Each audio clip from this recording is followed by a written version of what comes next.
करते हैं हम लोग आपका क्वेश्चन नंबर 11।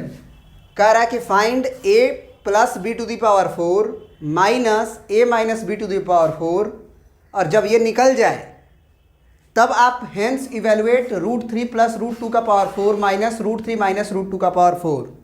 देखो ये दे क्यों रहा है, ये जो है दे क्यों रहा है। देखिए तो ये क्या हम बता रहे थे कि क्यों दे रहा है, ठीक है। यहाँ पे देखो ध्यान से अगर देखो तो ये a प्लस बी का पावर 4 है और यहाँ पे माइनस कर दिया गया है। तो ज़रा सोचो कि इसका कोई कुछ टर्म और इसका कुछ टर्म कटेगा कि नहीं कटेगा, कटेगा ना। इसी वजह से आपको ये वैल्यूज़ को निकालने के बाद बोल रहा है कि ये वैल्यू निकालो, क्योंकि आप a मान लोगे क्या √3 और b मान लोगे √2, फिर वही a यहाँ √3 और यहाँ b √2। तो इस तरह से अगर आप करोगे तो क्वेश्चंस आपको इजी लगेगा। अगर इसको एक्सपेंड करोगे थोड़ा तब दिक्कत हो सकती है, मतलब दिक्कत हो सकती है। तो सबसे पहले हम क्या करते हैं ना, माइनस को भूल जाते हैं और सिंपल हम a प्लस बी का पावर 4 को ऑपरेट करते हैं। तो अगर a प्लस बी का पावर 4 को ऑपरेट करेंगे तो क्या होगा, 4c 0, a का पावर 4, b का पावर 0 हो जाएगा, फिर 4c 1, a का पावर 4 में से गया 3, और b का जो प्लस के बाद जो होता है b उसका पावर 1, फिर आपका बोलिए प्लस 4c 2, a का पावर 2, b का पावर 2, फिर प्लस 4c 3, a का पावर 4 में से 3 गया 1, b का पावर लोअर सफिक्स, फिर 4c 4, a का पावर 0 हो जाएगा वो 1 हो जाएगा, और b का पावर 4।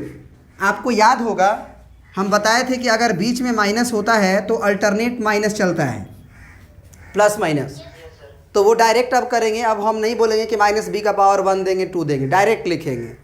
तो ये हो जाएगा हमारा 4c 0, a का पावर 4, फिर माइनस 4c 1, a का पावर 4 में से गया 3, b का पावर 1, प्लस 4c 2 है ना, और a का पावर 2 और b का पावर भी 2, और फिर माइनस 4c 3, a का पावर 4 में से 3 गया 1, b का पावर 3, फिर आपका प्लस 4c 4 और b का पावर 4।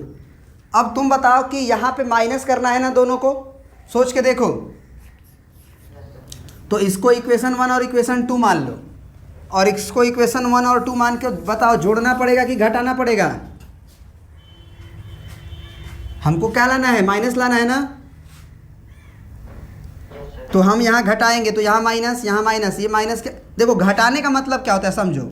घटाने का मतलब होता है आप माइनस करिए ना, तो जब आप माइनस करिएगा सेकेंड इक्वेशन को अगर माइनस करिएगा तो यहाँ प्लस छुपा हुआ है, तो माइनस प्लस माइनस हो जाएगा, फिर माइनस प्लस माइनस हो जाएगा, माइनस माइनस प्लस हो जाएगा, माइनस प्लस माइनस हो जाएगा। मतलब साइन चेंज कर दीजिए आप।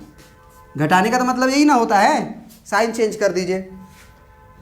तो लेफ्ट हैंड साइड में अगर गौर से देखो तो क्या मिलेगा आपको, a प्लस बी का पावर 4 और माइनस, क्योंकि अब नीचे से मतलब है ना, a माइनस बी का पावर 4। और जरा बताओ ये वाली टर्म से कट जाएगी। अब ध्यान से देखो 4c1 a क्यूब और b1, अब 4c1 a क्यूब b क्या दोनों सेम ही चीज़ है, क्योंकि ये भी तो प्लस हो गया है ना। तो अगर दोनों सेम ही चीज़ है तो हम 2 टाइम्स लिख सकते हैं, 2 times 4c1 a cube b। उसी तरह से ये बताओ ये वाला टर्म और ये वाला टर्म तो कट ना जाएगा, क्योंकि ये प्लस में है तो माइनस में चला गया। तो ये प्लस और ये minus same 4c2 a square b square, 4c2 a square b square कटेगा। अब बताओ ये नहीं कटेगा, क्योंकि ये भी प्लस हो चुका है, ये भी प्लस हो चुका है। तो 4c3 a1 b3, 4c3 a1 b3, क्या ये भी डबल होगा। तो डबल होगा तो एक काम करते हैं ना, ब्रैकेट लगा देते हैं, 2 कॉमन भी रहेगा। समझ रहे बात को। 4c3 a cube b Q sorry 4c3 a1 b है ना, a b क्यूब, क्योंकि इसमें भी 2 टाइम्स आएगा तो वो 2 कॉमन ले लिए, फिर अगला वाला तो कट ही जाएगा ना। ये बात समझ में आया। अब अगर ये बात समझ में आ गया आपको तो आप क्वेश्चंस को इजीली कर सकते हैं, क्योंकि आपका इस क्वेश्चन में अगर आपको वैल्यूज़ निकालना है तो किसका निकालना है, √3 प्लस √2 का पावर 4 और minus root under 3 minus root under 2 का पावर 4।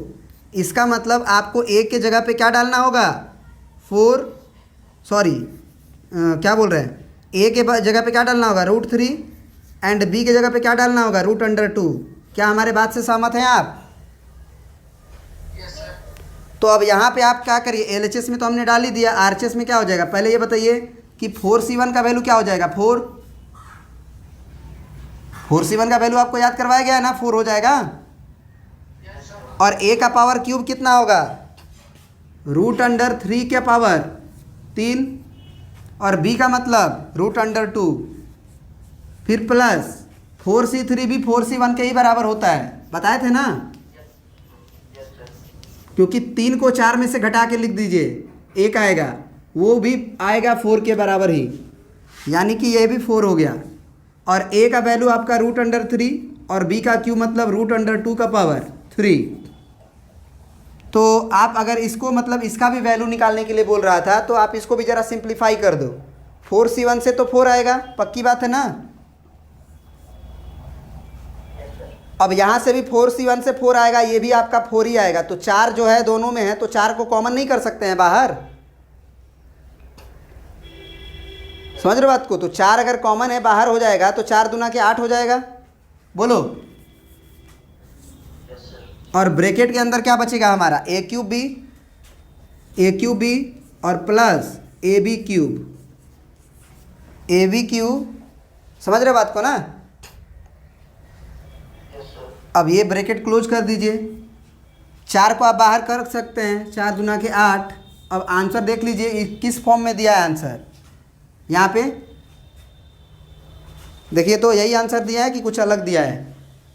चलिए, तो इसको जो है, ये वाला आंसर तो आ चुका है, लेकिन इसको ज़रा हमको सिंप्लीफाई करने की ज़रूरत है। तो एक बात बताओ, रूट अंडर 3 को हम क्या लिख सकते हैं, 3 का पावर 1/2, बोलो। या फिर आप ये कह लो कि रूट अंडर 2 रूट अंडर 3 तो सबसे पहले कॉमन भी ले सकते हैं ना। या फिर एक काम कर लो, आप काम कर लो, 3 का पावर कितना हो जाएगा, ये 3/2 हो जाएगा, और 2 का पावर 1/2, फिर प्लस हमने 4 को कॉमन ले रखा है पहले से। तो ये बताओ 3 का पावर कितना, 1/2, और यहाँ 2 का पावर, यहाँ 1/2 है, यहाँ 3 है, तो 3/2। समझ में आई बात। अच्छा एक बात बताओ, दोनों सेम ही चीज़ें कि अलग अलग है, अलग अलग है ना।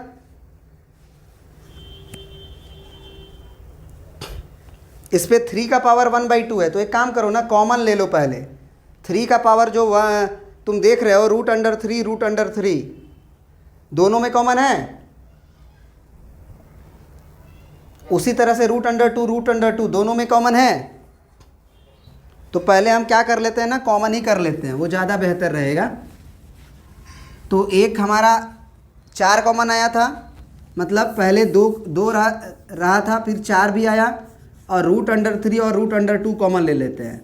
तो अब इसमें क्या बचेगा, 4 तो कॉमन है, रूट अंडर 3 भी कॉमन है, रूट अंडर 2 भी कॉमन है, तो ये रूट अंडर 3 का स्क्वायर बनेगा, सही बात है ना। प्लस यहाँ पे 4 कॉमन है, रूट 3 कॉमन है, तो ये रूट अंडर 2 का स्क्वायर बनेगा, सही बात है ना। अब आसानी से आ जाएगा, 4 दूना के 8 और रूट अंडर 6 है ना, रूट अंडर 3 रूट अंडर 2 क्या हो जाएगा, रूट अंडर 6। क्या ये 3 हो जाएगा, क्या ये 2 हो जाएगा, तो 3 2 5 हुआ, और 5 8 40, तो 40 रूट अंडर 6। समझ में आई बात। थोड़ा सा दिमाग खर्च करना पड़ता है। चलिए अब आगे बढ़ते हैं, अगला क्वेश्चन बनाते हैं।